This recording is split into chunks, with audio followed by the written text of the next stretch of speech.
affordable housing is dangerously close to going extinct. There are only 12 counties in the whole country where the average own-a-bedroom apartment is considered affordable for minimum-wage workers. And throughout the U.S., the stock of affordable housing is dwindling fast. Between 2010 and 2016, the amount of housing priced for very low-income families plummeted an astonishing 60%. This is a crisis, and it's high time American policymaking took it seriously. The federal government must get into public housing in a big way, and it needs to be smart about it.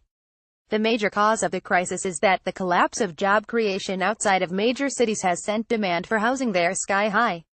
And since the supply of land is fixed, and doesn't adjust to price changes like most goods or services, the price of housing just keeps soaring as well. One popular fix among mainstream thinkers is to deregulate local zoning, roll back historic preservation rules, and the like.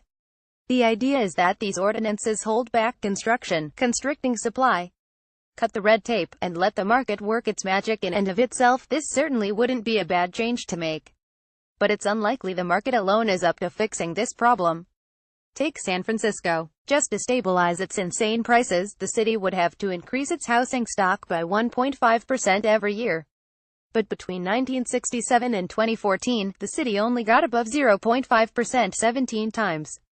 It was able to briefly hit 1.3% in the late 1960s, when a lot of the land the city rests on now was still undeveloped. So you can see why hitting 1.5% on a regular basis with infill development, tearing down and replacing existing structures, is almost certainly a political, social, and physical impossibility.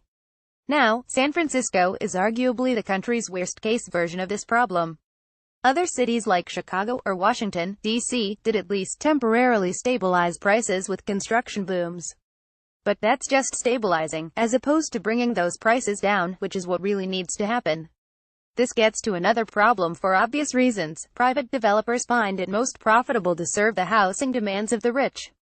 Most new construction of multifamily housing generally serves high-income renters, the Washington Post points out. This is foundational to the phenomenon of gentrification, among other things. Private construction would have to build enough housing to satiate high-income demand first, before moving on to constructing more affordable housing units. But given the amount of money and wealth the rich have vacuumed up thanks to inequality, their potential demand for housing is enormous. In fact, since housing functions as a way to store wealth, including for international buyers who never plan on living there, that demand may be virtually insatiable. This is the great virtue of public housing. The government is not a for-profit entity. It isn't constrained by the market forces that make a private construction boom focused on affordable housing such a hard financial lift. That doesn't mean the government should just start building willy-nilly. The bad reputation of public housing is not unearned. A new era of it will require new and smarter strategies. First off, a new public housing boom, even if it's administered at the state or local level, must be financed at the federal level. At this point, even affordable housing is expensive to build, and local and state budgets simply can't afford it. But the federal government controls the dollar, uniquely insulating it from the problems associated with deficit spending and debt loads, so it can just eat the costs of a genuinely enormous public housing boom. As my colleague Ryan Cooper argued a few years ago, public housing should abandon the old model of giant apartment blocks. It should be dispersed across neighborhoods of all income levels, and it shouldn't look any different than the surrounding private housing. This would help avoid the problems of stigma and poverty concentration that have historically bedeviled public housing. The federal government can spend the money to meet higher quality levels, purchase empty lots or condemned properties, and even buy out existing structures in wealthier areas. But the example of San Francisco also points to a deeper problem. Sometimes even a public housing boom may be unable to create the necessary housing stock within a city. Such cases call for a more radical solution: government efforts to create new urban hubs from the ground up. Steve Randy Waldman points to Singapore and, to a lesser extent, Germany as countries that have succeeded here, and that the U.S. could learn from. This would not be easy by any stretch. Government efforts to seed new towns through housing construction would have to be linked to out-and-out industrial policy to seed new jobs and industries for these communities, along with establishing new research and development centers, new public universities, and so on.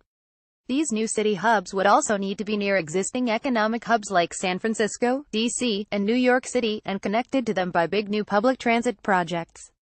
On the bright side, building new cities from the ground up would give urban policy experts a chance to put in practice everything they've learned about good density design, walkable living, and green infrastructure.